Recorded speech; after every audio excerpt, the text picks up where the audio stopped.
Welcome back to another episode of the Real Estate Playbook. This week's guest on episode number 73 is none other than Alina Zimbran. Alina, how you doing today? I'm good, Joe. How are you? Excellent, excellent. So, we're going to kind of jump right into it, and you're going to take us the journey of kind of, real estate, what got you into it, where you're at now, and all the fun stuff that happened in between. So let's kind of rewind the tape here, and what kind of sparked the interest or made you first have interest in becoming a licensed realtor? So to be really honest, I went through the process of purchasing a home for myself and my mother, and we just had such a terrible experience with the realtors, and I was like, well, if they can do it, I can do it better type of thing. So that's kind of where the idea got planted, the seed got planted, and that's when I started taking my real estate course. I dragged it out. I finally took my exam and everything within the last 2 weeks that the course was about to expire. So Nothing like procrastinating. So yeah, that's where it all started. I joined KW, and from there, I believe Hank was the one that referred me to you, to 54 Realty, and been with you guys ever since. Yeah, absolutely. I want to say it was around 2015, sometime around there. Yes. KW New Tampa, kind of coming on, took a little bit of a break, I believe when you had your second daughter. Right. And it took some time, then obviously came back and have been a huge asset to the team. So as far as real estate, what we like to do here is kind of try to figure out what differentiates agents who have a high level of success from those who don't, who might be struggling, and to kind of share something, those tidbits of information, nuggets that you might have that might be able to help somebody else get into a level of production that you're currently at. So one thing we usually do is the journey is kind of like, what were you doing prior? We like to start to see what was your skill set, what were some of the skills that you brought over to real estate that allowed you to, accelerate yourself and get into production at a quicker pace. So what were some of the jobs that you kind of worked in the past prior to getting into real estate? Gosh, so I've always had like 2 or 3 jobs consistently. My most recent previous job prior to real estate was a Walmart warehouse where I was at for about 10 years. And I just, it was production based. It was throwing 400 cases on a line per hour. If you weren't meeting that goal, you'd get written up type of thing. Unloading, loading trailers. So it was just an environment where you just had to hustle, and you had no other choice, So, and I didn't mind it. So I feel like that made me hustle a little bit more in real estate, and always eager to learn and going multiple different ways wherever buyers needed, sellers needed me, and that sort of thing. Absolutely. And what were some of the things you did? So you were there for 10 years. Was the whole time kind of in the production base in the warehouse kind of? For the most part, yes. Okay. So then it sounds like from what I'm gathering, some of those skills that you brought over, attributes, whatever you want to classify it as, that you brought to real estate was obviously work ethic, working 2 or 3 jobs. So Right. a lot of people, I think, romanticize with the allure of being a real estate agent, and that visualization is based what they see on TV. And obviously, as you know, there's a lot of work that goes into that. So it sounded like you were already kind of grounded into having that work ethic. When it came to grinding out 50, 60, 70-hour weeks, that was already kind of second nature to you based on Right. working 2 or 3 jobs simultaneously. In addition to it, too, setting goals, meeting deadlines, understanding there's a schedule, right? There's certain times that certain things happen. During these times, these quotas have to be met. If you're not doing the activities you're supposed to be doing, we're not going to get the results that we need. Right. So it's more like what I say is focusing on the activities that obviously ended up in result is getting the results that you needed to achieve to kind of hit those goals, but just making sure that you're always on task. Absolutely. And were those some of the things that kind of just you found when you got into real estate became second nature? They did, yes, absolutely. Once I kind of learned the beast and learned that B comes after A, so on and so forth, the steps of real estate and transactions, so. And then it was just kind of creating your own processes, schedules, procedures, and kind of just molding into your own with those principles that you kind of learned at the Exactly. working there before. Awesome. So, obviously, when you're kind of coming into real estate, there's a lot of things that you're going to possibly think are going to happen, or maybe you're going to expect happen. And one thing I always like to find out is, what's the one thing in real estate looking back that you didn't expect to happen or maybe weren't prepared for? I wasn't prepared for it to be so hard. I Okay. thought you just would do it. What does a realtor do? You know, Yeah. they open up doors, they collect large checks, and that's the end of it. You get to look at pretty houses all day. I didn't think there was going to be so much that truly went into it. So you, mom, working with an agent, like if this bozo can do it, I can Exactly. do it. They're not doing anything to earn their pay, and Right. it seemed Right. pretty easy from you based on the experience you had buying the Right. house. Exactly. And then what were some of the things that you found that you struggled with initially? Obviously, when the difficulties, let's get a little bit more granular.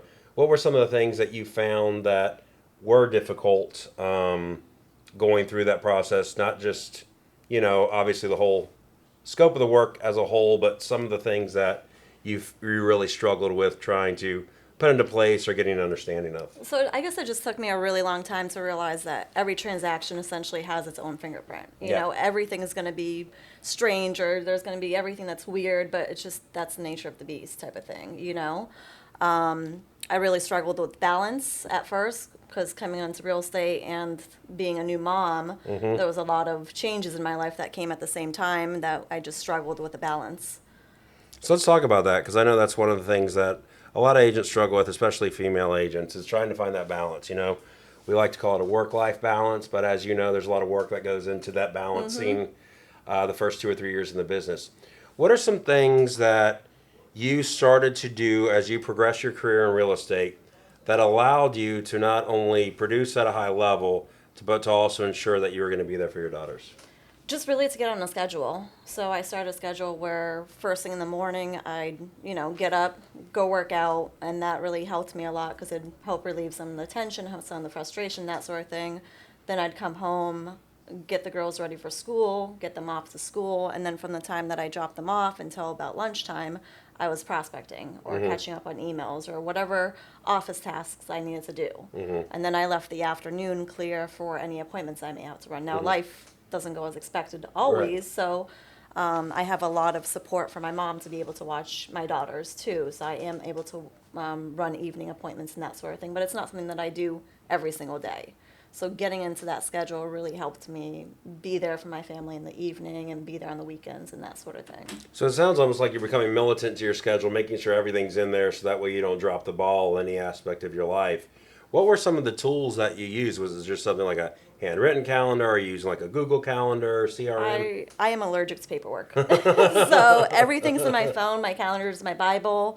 I keep everything in my calendar, whether it's pick up my daughter from school or my appointments or my prospecting or if I'm scheduling vacations. I mean, literally everything is in my calendar. If it's not my calendar, then it doesn't take Exist. take Absolutely. place. And then I know some agents are going to differ in how they schedule the calendar. So when you're looking at your calendar, do you color code it almost like for personal, family, or work, or I you're just kind of did making at sure first, everything's but in? it just got too overwhelming. So I just keep it all one color. I try to put like if I have something planned with family in advance, I put it up on there as in advance as possible. That way I know that day is booked up with an appointment. So I always, regardless if it's personal, or if it's a doctor's appointment, or if it's real estate related, it's always an appointment. If it's on my calendar, it's going It's to an take appointment. place. Absolutely. You got tired of looking at the rainbow too. Right. Just wanted to make sure that everything was in there.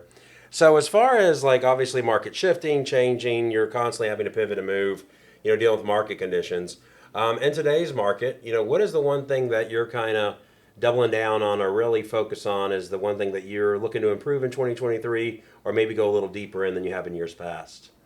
Probably just staying more on top of my numbers as far as market updates in the different counties that I service and Okay. kind of know that a little bit better, which I have started to do starting this year just because everything's shifting. Where we were on the market for a couple hours, now we have 2, 3, 4 months of inventory in some places. And that's going to be very crucial when you're setting those expectations with sellers, especially is when they ask, well, how long is it going to take to sell my house? Absolutely. So it sounds like you're just now that you're kind of obviously, to kind of share with the audience too, you primarily are focused on more of listings and working with buyers. So now that inventory's starting to, we're still down year over year, believe it or not. I just saw down 13% from January last year, January this year. But obviously, as homes are sitting a little bit on the market longer, your inventory might be slowly creeping up. Having that data to present to your sellers, so that way you can make more compelling arguments on how to properly list and market the home so that way it can sell. Exactly. And at the same time, also educating my clients, because everything that you see on the news is negative, right? Especially about real estate currently. Now, the market might be crashing in California, but that's not going to be relevant to our area. So Absolutely. really educating our clients as to what's going to be the best path for them to get them to the next chapter in life. 100%. I couldn't agree more. I mean, if you look at national news as a whole, real estate's in a bubble. It's about to burst. It's nothing but negative. But then, Yahoo Finance will say, hey, but, Florida and Texas are in this bubble over here. Right. So they're excluded. So a lot of people here might be reading it, be like, oh, it's consistent nationwide, but you're trying to bring more value, get hyper local with your clientele and say, hey, the Florida market's a little bit different here. So trying to pay too much attention to the mainstream. Exactly. And just pulling apart those myths from the facts and kind of educating our clients. So for agents out there who, are getting into real estate, maybe they got their first listing or maybe they're kind of dealing with this transition for the first time. You're getting this data, and how are you delivering that to your clientele, and what is the consistency of that delivery? So I've been delivering it as I'm meeting with clientele, as with my clients, I should say, and then once I have that initial appointment with them, if they're not ready to list, because a lot of times a client might just be wanting some data and kind of seeing where the market is at, but they may not be ready to list for Like a 2 CMA? to 3 years type of thing. So I try to be consistent and get them quarterly updates as far as what the market's doing so that they know, trying to time the market as best as possible for their specific situation. So if you have a client that you've kind of had a conversation with, you develop some type of relationship, you're kind of staying in touch with them, at bare minimum, you're sending a quarterly market report on their house, where the market's headed, some kind of information, prices up, prices down, whatever it might be. What about the homes that are currently listed that you have active on the market? How often are you reaching out to those sellers that are currently active on the market?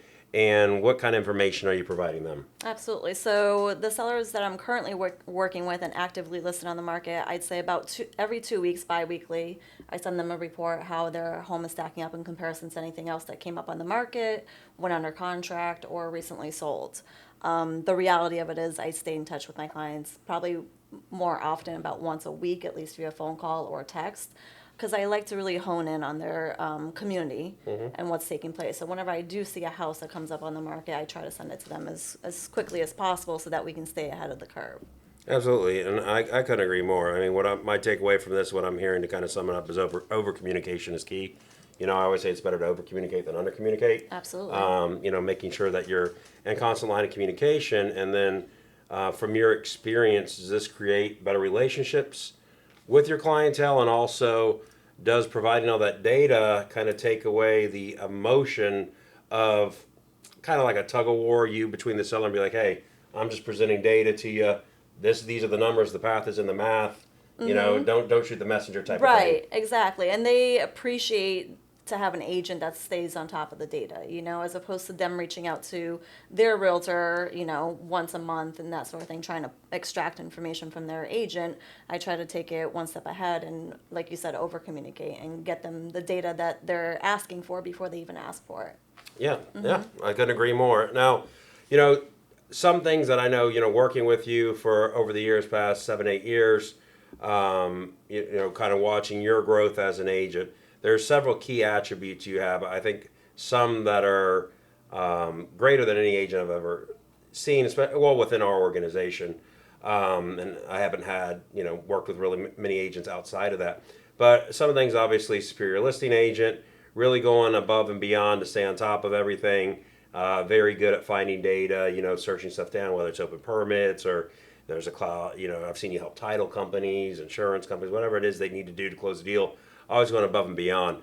But your prospecting is second to none. And regardless of how many agents we've brought in the door over the years, now we even have ISAs, and your prospecting is still superior to the ISAs that we have in here. And it's been, as many times I'd love to duplicate it, I think it's something that can't be duplicated. What are some of the things that you develop? Because I think, to me, and I'll let you kind of share your opinion as well with the audience, but to me, I think if you're to build a business and you want success in real estate, yeah, you got to have the dog and pony show. You got to be good at the face-to-face. You got to know what you're talking about. You got to have the skill set.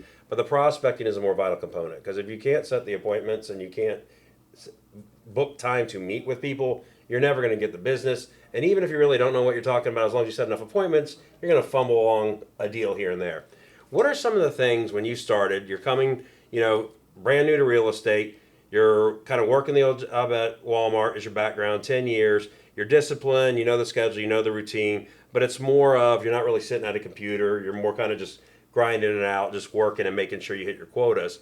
What are some of the things that you were able to learn and create almost a foundation for being able to prospect as well as you do and start to set that routine? And what is it that you also, this is a double two-layer question, what do you think that is that most every other agent struggles with when it comes to this prospecting that you seem to not be as sideways on, if that makes sense, where it doesn't seem Right. to be an Achilles heel to you or your business. It seems to become almost second nature, which is rare for most agents. Right. And I always try to put myself in the other person's shoes, regardless whether it's real estate, personal, anything along those lines. But I try not to be salesy. I mean, we get so many calls ourselves. Is the last thing I want is somebody for me to be making that sales call. So I'm a firm believer in relationships, right? So if I talk to Joe on the phone today that wants to list his house on 123 Main Street, and we're talking and I dig down as to why he's wanting to move and that sort of thing, I'll jot down some personal notes that come up within our conversation. Find the so motivation. that exactly, not only motivation, but if I hear like their dog Buster barking in the background, the next time I call them up, I can say, hey, how's Buster doing? Or if I find out his wife's name is Lori or whatever the case may be, I try to bring that back because then they end up creating that level of trust with me, right? So I'm not salesy. I'm not calling them every other day saying, hey, do you want to list your house? Hey, do you want to list your house now?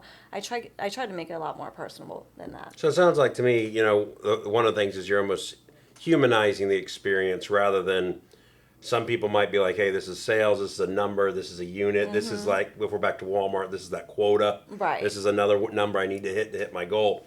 You're almost like, yes, this allows me to provide for my family and derive an income from the hard work that I'm providing and the value I'm bringing to this clientele. But it's more than that just to me.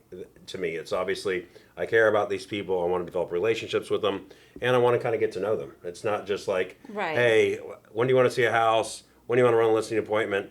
If you're not ready, don't call me until then type of thing. Exactly. And I always say I'm here for the long haul. So it's funny that you mentioned that. Just yesterday I met with my handyman and he was doing some repairs for two of my active clients. I call them because I met with them. One of them I met with back in 2019 and I still have not sold her house, but I stay in touch with her. And so he asked me, he's like, well, what do you get out of it? And I'm like, well, the more good you put out there, the more good's going to come back to you. Absolutely. So regardless, for example, I met with this lady, 4 years ago now, but she always comes to me as her resource for anything. That's so awesome. That's the way I want to be. Is I want to be their Google essentially. Yeah, I wanna well, be their and they resource say for everything. what it sounds like you developed is trust, and they say the equation for developing trust is time plus experience. So they've had the experience. It's one thing to tell people what you're going to do, and it's one thing to kind of show them all the accolades or send them whatever it is, but it's another thing for them to experience it. And sometimes it's kind of going above and beyond, and then letting them experience, hey, this is like working with me for free. You might not get anything out of it now, Right. but what's going to be reciprocated on the back end by just putting good out in the universe is tenfold than just closing one transaction. Absolutely. So that's awesome. So that kind of told you a little bit about the mindset that you kind of get into with your clientele. Now, when it comes to working a system, what are some of the basic things? We don't got to go super high level, but regardless of what CRM people are using, talk about a little about, where there's so much AI out there now. How much do you rely on the AI? And if somebody's really wanting to make sure they're on top of their prospecting, share like the 1 to 2 main takeaways you have of these are the must-haves. Don't let this go on the prospecting, and set this as the kind of foundation, and then you can kind of expand on there. But you must have this. I mean, it really just boils down to getting on the phone, I'd say at least 3 to 5 times a week for at least 2 hours a day. So and doing work, making calls. Exactly. And not necessarily making calls. For example, if you have somebody that you've been communicating with via text, you learn that person, they don't want to talk on the phone, they will prefer text. Or I had one guy that I was strictly just emailing him for like 2 years, right? And after 2.5 years, he ended up calling me. I don't know who he was at first, but then it brought back the emails, and just knowing your person, knowing if they prefer call, text, or email. That's going to be key too. Yeah, the method of method, I guess, the way they want to be communicated, and then just Right. mirroring that. So that makes perfect sense, and you're kind of notating that in the system. making sure you reach out to them. I mean, as easy as it sounds like it's back to your attributes prior to real estate: the work ethic, the schedule, making sure you're on the deadlines, you got Right. goals and quotas to hit, and it's like, hey, call it what you want. When you were kind of working there, you had certain things you need to do, which were tasks, which you're still Exactly. doing in your CRM. You're setting your tasks. You're making sure, hey, I got the method of communication. I'm making sure all my notes are up to par. I got as much as I can, pet's name, spouse name, as much contact information I have, anniversary dates, birthdays, things like that, if you get it along the way. And then when you're setting those tasks, you're just staying disciplined enough with your work ethic to make sure that you complete the task, which I think is where most agents fall short. Right. Yeah, and I mean, you've seen it time and time again. It's most times they know what to do. It's just a Right. matter of doing it or Well, and not. the thing with real estate too, you're not going to see the results from your work until 2, 3 months later, right? So a lot of agents end up getting discouraged after putting in a week or two of worth of work. They don't see anything come out of it, and and they just kind of stop doing it. Yeah, our while ago, it's the micro commitments. It's never somebody having a high level of success isn't doing like this one big thing that Right. somebody else is doing. It's usually just these micro commitments and them staying disciplined to doing the things that other people don't do consistently. And on top of that, when you kind of have that work ethic and staying on top of your clientele, it's not missing it. And I think that people aren't aware of how vital that is, because if you're doing everything right, let's say for 3 months, and you're starting to get traction and you get some pendings, you're like, all right, cool, I'm good now. And you take off a week, that could set you back a quarter sometimes. Right. Because you don't know when you missed it. Somebody thinks you fell off. Like you remember when we were more aggressive with the farming and really building a presence out here in Land O'Lakes. Like you'd go out there on our listing appointments and they'd have a stack of those newsletters. Right. And I think it's you just kind of staying disciplined with that consistency and understanding that missing these things is going to have a catastrophic effect on your business. Right. So, as far as kind of looking back now, knowing what you know, if you're a struggling agent, an agent that maybe got into real estate last year, it was a little easier, they're kind of struggling to kind of find their way now, market's a little tougher, they're working on their skill set, maybe they're brand new license, really don't have much direction, don't know where to go. What would be the one tip if a company came to you and said, "Hey, Alina, I'm not doing the production I want to do. I need some help. Please point me in the right direction." What's the first thing you're telling them? I'd say protecting your mindset. I didn't really believe it at first, but that plays a huge factor, I feel like, is protecting your mindset and just continuing to work and know that something's going to eventually come out of that. So let's do a little deep dive on that, protecting the mindset. How do you protect your mindset? So when there's something negative that comes up, you get, let's say, a bad appraisal, don't let that ruin your whole day. Or let's say you get a bad radon test, don't let that just crush your entire week and you be down about it. You just keep on grinding, you protecting your mindset, and just know that you're trying to help your client and your clientele. Yeah, and then as far as, let's say, when you do get this bad news, right? You're representing a buyer. You get an appraisal, it appraises short. You get this information. When do you contact your buyer? I review the report first. It depends. Sometimes they get the report before I do, so they already have that information. Other times I get it first, so it truly depends on that. But I take a deeper dive into the appraisal to see, was there anything that the appraiser potentially missed, or was it in line with the market and we were just up too high, and kind of evaluate at that time to see if it's something that can be disputed with the lender, if we need to potentially switch lenders to get that appraisal to come up, or if we're able to renegotiate that appraisal and get the sellers to come down on price. So what it sounds like is kind of when you're given this bad news, you're grabbing the bull by the horns. Right. You're, all right, let me look at whatever this is, send it to me before I make a call or anything. I'm going to sit here. I want to process this information. I've been here before a lot of times. Right. I got several different routes. I know how to get to this destination. Not sure what road we're going to have to go down yet. Right. Let me process that. Once I do that, then I'm contacting the appropriate parties, including my client, at some time. Once I have all the information, go back to him, and then I'm going to kind of present the roadmap. Right, and that's one thing with me is I'm very transparent. I like to have all the information to provide that to my clients so that they can digest it and talk it over with their spouse or their family member or whoever it might be that is involved in making the decision with them. But I want to make sure I have all my ducks in a row and can give them everything so that they have some time to, dissect the information. Absolutely, and obviously, the more data. I know some people aren't going to look through it all, but I feel you can never overwhelm them with data. Give them as much as they want, and they can choose to look through what they choose to look through. But I think the key component is kind of for the mindset is a lot of times agents, And it might be that they don't, they're newer to it or haven't been dealing with these issues as often as you have, but they kind of kick the can down the road, sweep it under the rug. They don't want to deal with it, and all it does is stir up all this negativity, kind of get the pit in the Right. stomach, which I don't know if that's what you were kind of dealing with early on, but it sounds like now you're just like, hey, I'm going to tackle this right away. So this isn't going to ruin my day. Not only, I know that this is just part of the business now, it's second nature, right? Exactly. And I think just agents have an understanding of that. This is what you get paid to do. This is why we get these commissions. Is these are the things where Right. our skill set really comes into play, and it's just kind of figuring out that roadmap and showing your expertise and just being there for your clients, and then being the solution and bringing all parties in line. Right. Because I mean, at the end of the day, we're dealing with a huge event in a person's life, whether they're looking to sell an investment property, they're buying their first home.